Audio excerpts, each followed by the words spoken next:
Bonjour à tous, et bonjour à tous.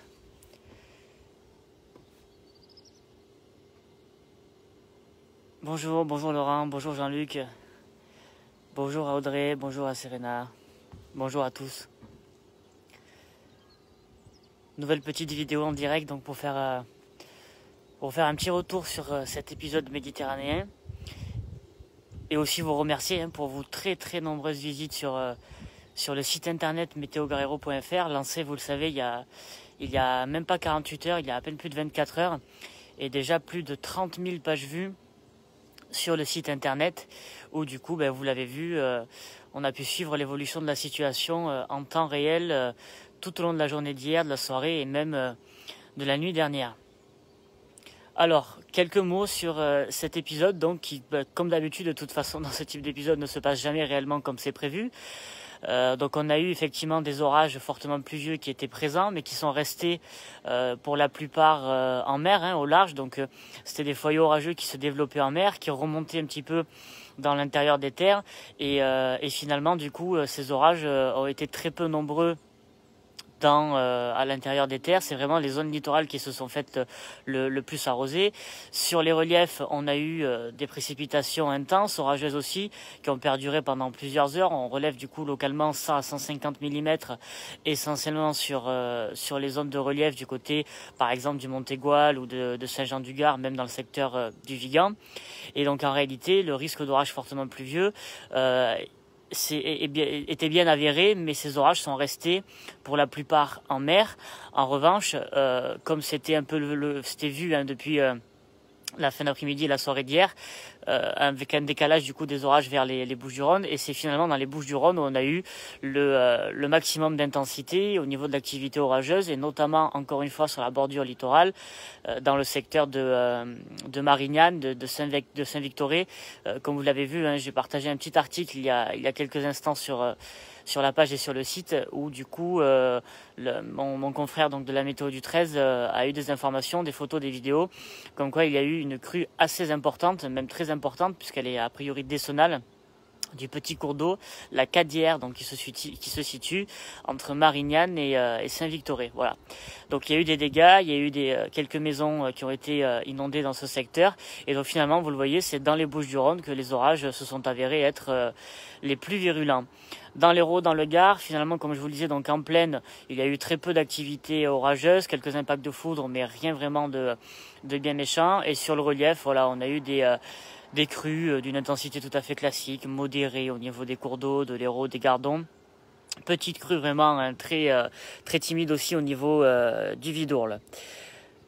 Voilà, donc comme je vous le disais, voilà, la localisation de ces systèmes orageux est toujours un exercice très délicat. Vous le voyez, un coup c'était plutôt vu sur l'ouest de l'Hérault au départ, et puis sur l'est de l'Hérault, et puis l'ouest du Gard.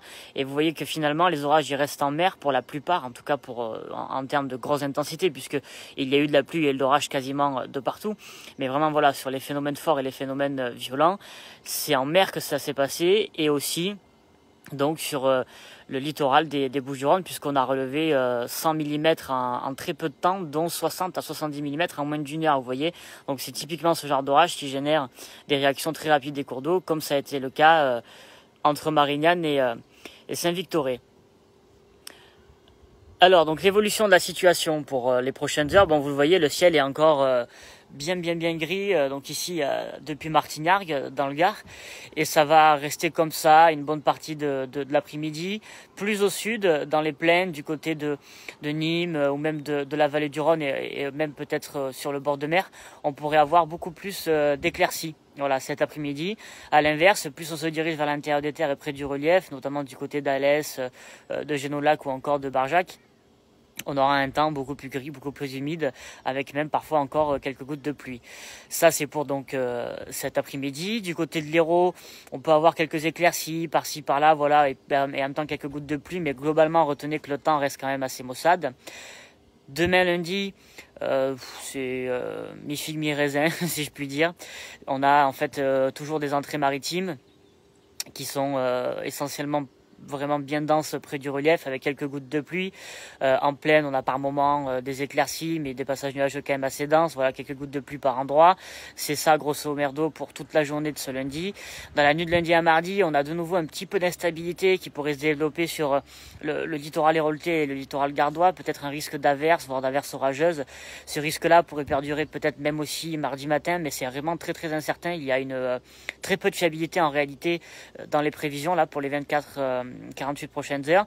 Et il faudra vraiment attendre la journée de mercredi où on aura probablement des brouillards en début de matinée mercredi, et à la prédissipation de ces brouillards on devrait avoir enfin un temps parfaitement bien ensoleillé pour l'après-midi donc de mercredi. Voilà. Vous l'avez vu donc sur le site internet, alors il a vraiment été lancé dans une très très grande vitesse puisque c'était important de pouvoir suivre l'évolution donc de cet épisode méditerranéen en temps réel. Et donc vous l'avez sans doute vu, il y a la possibilité donc de consulter les prévisions météo pour la majeure partie des grandes villes de la région, une dizaine dans l'Hérault, une dizaine dans le Gard, peut-être même je crois 11 et 11. Et donc ces prévisions, elles sont actualisées très régulièrement. Vous le voyez, il y a des prévisions qui sont faites pour le matin, pour l'après-midi, donc c'est très délicat, vous voyez, parce que finalement la matinée elle est assez longue, donc il peut très bien y avoir des passages nuageux en début de matinée, et ça peut devenir mieux ensoleillé en cours de matinée, inversement. Voilà, donc c'est un premier lancement du site internet. On a des prévisions matin, après-midi, donc je vais essayer voilà de faire ressortir le temps majoritaire, vous voyez, parce que comme je vous l'explique, voilà, la matinée c'est de 8h à midi, l'après-midi et c'est de midi jusqu'à 18h. Donc c'est très délicat. Il y aura la possibilité plus tardivement aussi, probablement dans une deuxième version, de consulter la météo pour la nuit aussi, et peut-être qu'il viendra un jour, certainement dans les prochains mois, la possibilité peut-être de consulter les prévisions par tranche horaire, vous voyez, entre 8h, 10h, 10h midi, voilà, des choses comme ça. Ça viendra probablement beaucoup plus tard. Voilà pour ce que je voulais vous dire. Donc le site internet, vous l'avez sans doute vu,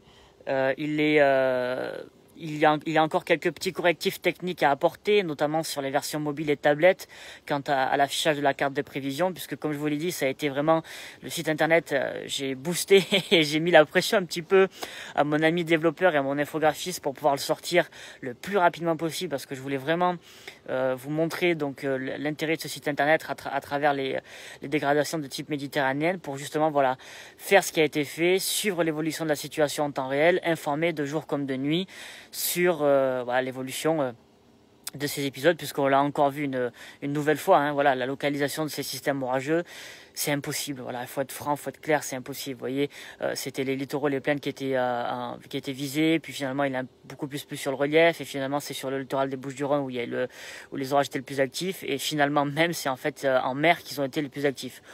Comme je vous le dis, on va pas s'en plaindre, hein, clairement, bien qu'il y a quand même certains secteurs qui manquent d'eau, mais voilà, on ne va pas s'en plaindre. Voilà pour ce que je voulais vous dire. Merci à tous pour vos très très nombreuses visites sur le site internet. C'est vraiment énorme, plus de 30 000 pages vues en moins de 48 heures. Il y a eu, je crois, près de 20 000 visiteurs, visites uniques là sur 24-48 heures. C'est vraiment énorme pour un lancement. Il évoluera, une application mobile probablement dans les tiroirs, mais voilà, il faut être patient, ça demande beaucoup de ressources, ça demande beaucoup de travail, beaucoup de moyens aussi. Et voilà, donc tout cela sera amené à grandir au fil du temps et surtout avec vous. Voilà, merci à tous, je vous souhaite un bon dimanche et à très vite pour un nouveau direct.